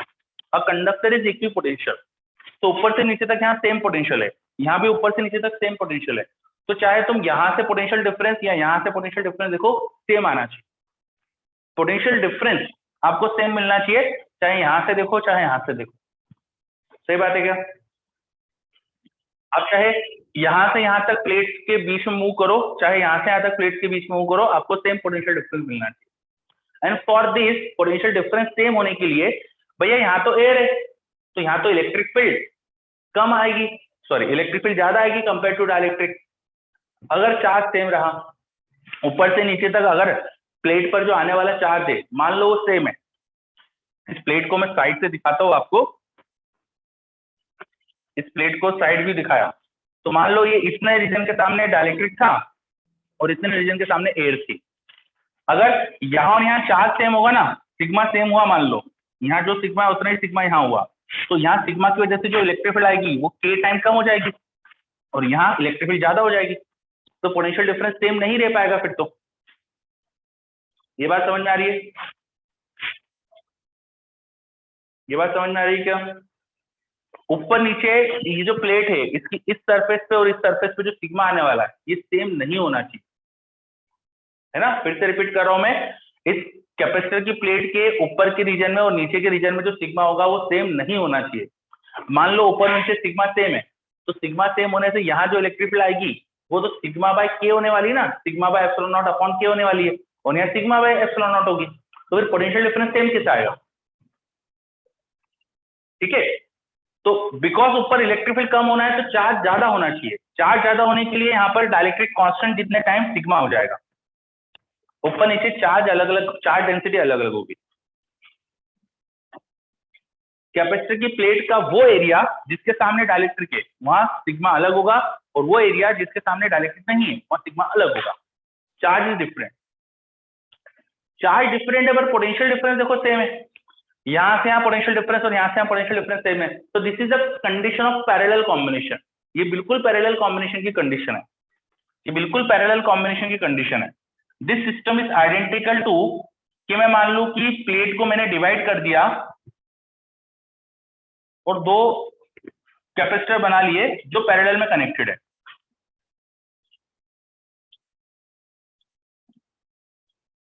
ये ऊपर से नीचे से प्लेट आपस में जुड़ी हुई थी, तो यहां पर मैंने उन्हें कट करके आपस में कनेक्ट कर दिया। मैंने यहाँ बीच में से कट करा, बीच में से कट करा, ऊपर की नीचे की प्लेट अलग अलग बनाई और बिकॉज दे आर कनेक्टेड उन्हें आपस में जोड़ दिया। ठीक है, यहां पर डाइलेक्ट्रिक फील्ड है, के डाइलेक्ट्रिक कांस्टेंट, डिस्टेंस यहाँ पे डी,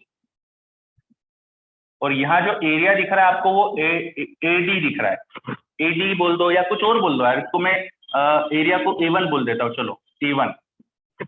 ठीक है, और नीचे यहाँ पर एयर फील्ड है, यहाँ जो एरिया हो जाएगा वो A माइनस A1 हो जाएगा, A माइनस A1, डिस्टेंस अभी भी D। अब ये दो कैपेसिटर पैरेलल में है, इक्विवेलेंट कैपेसिटी आप बहुत आसानी से निकाल सकते हो। अब बताओ, अब C इक्विवेलेंट क्या आएगा? C1 plus C2, C1 plus C2, तो यहाँ की कैपेसिटी C1 वो लिखोगे epsilon not area by distance, और उसमें डाइलेक्ट्रिक फील्ड है तो डाइलेक्ट्रिक कांस्टेंट मल्टीप्लाई कर देना। नीचे कितना होगा? Epsilon not area, dielectric constant वहां एयर का 1 मल्टीप्लाई होगा, नहीं कर रहा उसे मैं लिख नहीं रहा, अपॉन डी। तो फाइनली आंसर क्या आ गया यहाँ पे? K times epsilon naught by D common ले लो, के time A1 plus A minus A1।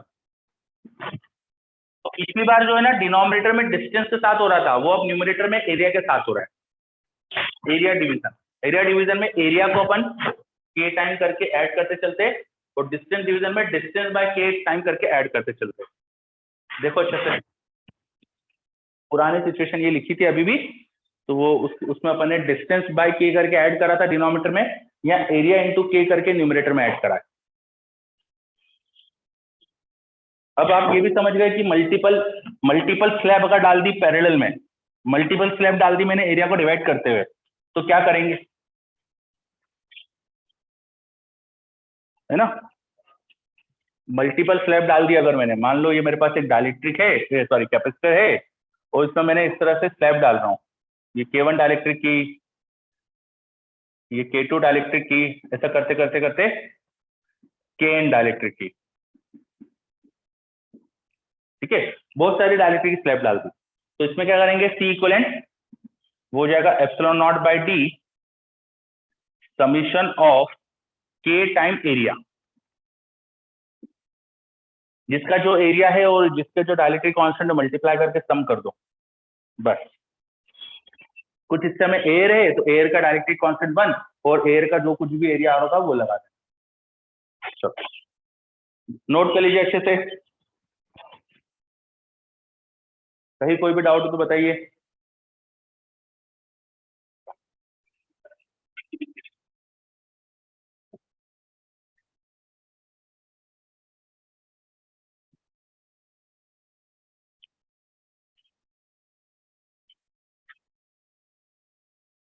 हाँ गगनदीप, मैंने बोला ना, इसमें यहाँ पर जितने हिस्से में एयर है तो एयर वाला एरिया इंटू 1 कर देना, या आप चाहो तो टोटल एरिया के टर्म में लिखना चाह रहे हो अगर, तो यहाँ पे प्लस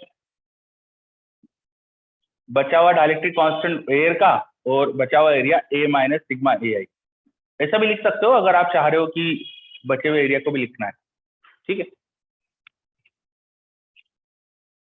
चलो ओके ओके, तो हमने एरिया डिवीजन और डिस्टेंस डिवीजन दोनों केसेस देख लिए। अब कई बार मिक्स चीजें हो जाती है, मिक्स चीजें मतलब कि कुछ रीजन में डायरेक्ट्रिक है कुछ में नहीं है, और वो रैंडम सा कुछ दिख रहा है अपन को, तो वैसे क्वेश्चन स्टार्ट करते हैं अपन। चलो आगे बढ़ू, हटा दू ये, शुरुआत का हटा दू इधर का,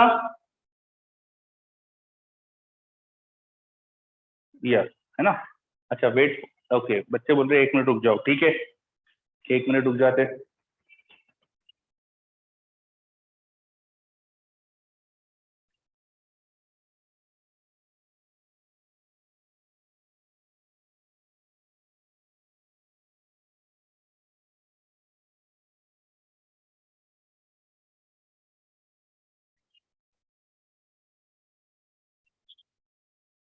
चलो शुरू का तो नोट हो गया होगा, तो शुरू वाली चीजें तो हटा देता हूँ यार मैं।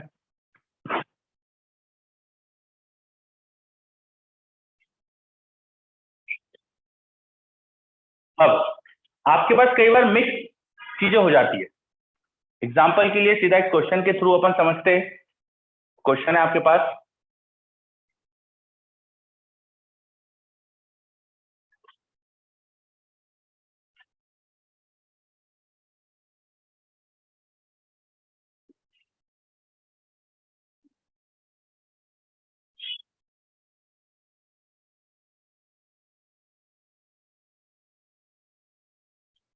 देखो कैपेसिटर की 2 प्लेट्स है, उसके बीच में 3 तरह के डाइलेक्ट्रिक डाल दिए मैंने, 3 तरह के डाइलेक्ट्रिक डाल दिए मैंने, 3 तरह के डाइलेक्ट्रिक इंसर्ट करे, और ये डाइलेक्ट्रिक पूरी तरह से डिस्टेंस और एरिया को फिल कर रहे हैं।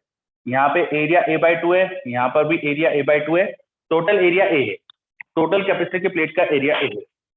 तो कैपेसिटर को पूरी तरह से भर दिया है मैंने डाइलेक्ट्रिक से, लेकिन ऊपर की तरफ डाइलेक्ट्रिक कांस्टेंट K है, और नीचे 2 डिफरेंट स्लैब लगाई है विड्थ D/2 की, D/2 विड्थ की 2 स्लैब लगा दी नीचे, ये D/2 विड्थ है और ये D/2 विड्थ है। आपसे पूछ लिया इस कैपेसिटर की कैपेसिटी क्या आएगी, इस कैपेसिटर की कैपेसिटी क्या आएगी, तो कैसे स्टार्ट करना है। हमने अभी जस्ट पढ़ा था कि पैरेलल में अपन क्या कर सकते हैं, जो एरिया डिवीजन वाला केस है उसमें पैरेलल में मान सकते हैं, और जब विड्थ डिवीजन होता है, डिस्टेंस डिवीजन होता है, उसे सीरीज में मान सकते हैं। अब पॉइंट ये आता है कि पहले सीरीज में डिवाइड करूं कि पहले पैरेलल में डिवाइड करूं। क्वेश्चन ये अराइज होता है यहाँ पर कि मैं इस तरह से कट करके इधर और इधर पहले सीरीज में कन्वर्ट करके फिर उन्हें आपस में पैरेलल लूं।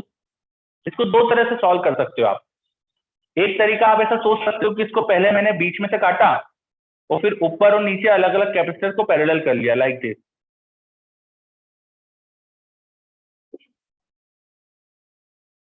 ठीक है, मैंने बीच में से काटा, फिर ये ऊपर नीचे के अलग अलग करके ऐसे सिस्टम को कन्वर्ट कर लिया।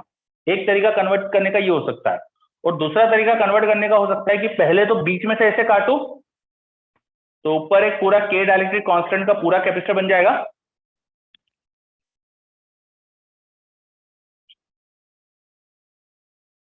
और फिर नीचे जो दो बनेंगे उनको सीरीज में ले लूं, d/2 विड्थ वाले। ये ऊपर पूरी d विड्थ हो जाएगी और नीचे d/2 विड्थ हो जाएगी। दो तरीके से मैं यहाँ पे कर सकता हूँ सीरीज पैरेलल मान के। तो आपको क्या लग रहा है कौन सा सही है? This is first, this is second, कौन सा सही है? बच्चे मुझे बोल रहे हैं अधिकतर बच्चे सेकंड तरीका, बिल्कुल सही। क्यों, क्या लॉजिक है? फर्स्ट गलत क्यों है, सेकंड सही क्यों है? दोनों सही नहीं है, ये गलत है, ये तरीका गलत है, ये तरीका गलत है, दिस इज रॉन्ग। ठीक है, ये सही है। बाय कैपेसिटी चेंज हो जाएगी करने पर? नहीं सर, जब एक प्लेट पर आएगा तो पहले पैरेलल में डिवाइड करेंगे। अच्छा चलो मैं बताता हूँ आपको गलती क्या हो रही है इसके अंदर। देखो गलती ये हो रही है यहाँ पर कि ऊपर और नीचे जो चार्ज डेंसिटी है ना वो अलग अलग थी, ऊपर और नीचे चार्ज डेंसिटी अलग अलग थी। जब मैं बीच में से ऐसा काटूंगा तो मैं इनको सीरीज में बनाने की कोशिश कर रहा हूँ, इन दोनों चीजों को सीरीज में बनाने की कोशिश कर रहा हूँ। तो सीरीज में तो चार्ज सेम होता है, जब मैं ऐसे बीच में से काटूंगा तो इधर के रीजन और इधर के रीजन में चार्ज सेम है, मैं ऐसा मान के चल रहा हूँ, पर दिस इज रॉन्ग, क्योंकि ऊपर और नीचे चार्ज डेंसिटी अलग अलग। समझ में आ रही बात? ठीक है, यहाँ जो ऊपर का पोर्शन है यहाँ पर चार्ज डेंसिटी अलग है, नीचे के पोर्शन में चार्ज डेंसिटी अलग है। हमने बात करी थी थोड़ी देर पहले कि चार्ज डेंसिटी बदल जाती है, तो ऊपर चार्ज डेंसिटी नीचे चार्ज डेंसिटी अलग है। मैं ऐसे काटूंगा तो ये पूरे जो ऊपर नीचे के कैपेसिटर्स है इधर और उधर में सीरीज में बनाने वाला हूँ, वो गलत है, चार्ज डेंसिटी सेम थोड़ी है वहां पे। ठीक है, तो जब भी आपको कट करना हो ना तो पहले हमेशा पैरेलल में कट करो। जब भी आपको कैपेसिटर्स को इस तरह से कन्वर्ट करना हो तो पहले हमेशा पैरेलल में कट करो, उसके बाद सीरीज में तोड़ो। ठीक है, तो ये लिख के रख लेना कि always cut in parallel first, parallel में पहले कट करो बाद में सीरीज में कट करना। ठीक है, चलो इसके बाद तो आसान हो जाएगा। ये कैपेसिटर जो होगा उसका एरिया a/2, तो इसकी कैपेसिटी होगी ε0 a/2 dielectric constant K field है अपॉन D। ये इस ऊपर वाले कैपेसिटी की कैपेसिटी हो गई। नीचे कितनी होगी? यहाँ capacity ε0 a/2 upon distance d/2, और इसमें डाइलेक्ट्रिक कांस्टेंट 2K भरा हुआ है। इस वाले की कैपेसिटी डाइलेक्ट्रिक कांस्टेंट 4K भरा है, ε0 एरिया अपॉन डिस्टेंस। थोड़ा सॉल्व करो, देखो ये क्या हो रहा है, अगर ε0 a/2 इसको मैं मान लेता हूँ K/2C, ε0 a/d को C बोल दिया, तो दिस इज K/2C। तो देखो ये क्या हो रहा है, दिस इज 2C और दिस इज 4C। अब 2C 4C सीरीज में है, 2C 4C का series combination 2C into 4C upon 2C plus 4C, 2C into 4C 8C upon 2C plus 4C 6C, तो 8/6 मतलब 4/3, नीचे 4/3 आ गया, ऊपर KC/2 आ गया, K को मल्टीप्लाई कर लो ना उसमें, C/2 मान लो उसको। ठीक है, ऊपर C/2 तो नेट आ जाएगा C/2 प्लस 4/3C, तो आंसर हो जाएगा नीचे 6, 3 plus 8, 3 plus 8 11, 3 plus 8 11, 11/6 K time ε0 a/d, ये आंसर आ रहा है। Final answer is 11/6 K time ε0 a/d। एक बार मैं चेक कर लेता हूँ नीचे कुछ गलत तो नहीं कर दिया मैंने। इसको मैंने बोल दिया 2C, इसको मैंने बोल दिया 4C, a/2 और ये सब कट पिट गए, तो 2C और 4C का 2C इंटू 2C कॉमन लो, 1 इंटू 2/3 इंटू 2 4/3 आ जाएगा, तो 4/3 प्लस 1/2, हाँ सही है, 6, 3 प्लस 8, 8 प्लस 3 11, यस। चलो क्या है, समझ में आया सबको?